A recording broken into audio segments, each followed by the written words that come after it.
Hem size hem bize. Yarı sana yarı bana.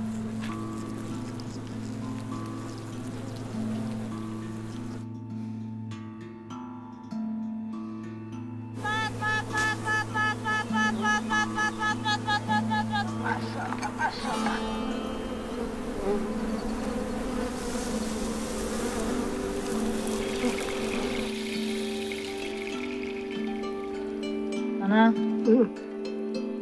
bir şey görüyor musun? Görürüm. Cenaze.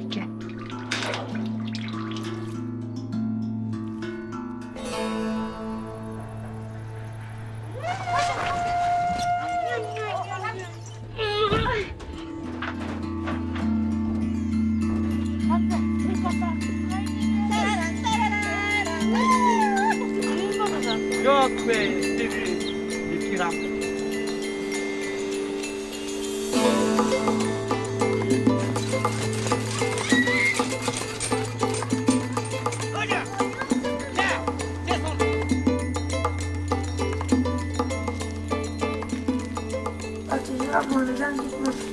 Idemo si kilo po kilo da prodaješ, 200 kila ti odjedan man uzima i da završimo posao.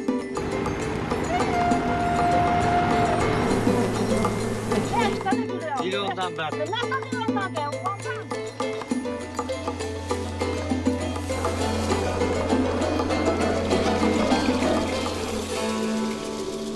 Važno je još 20 kila da izvadi.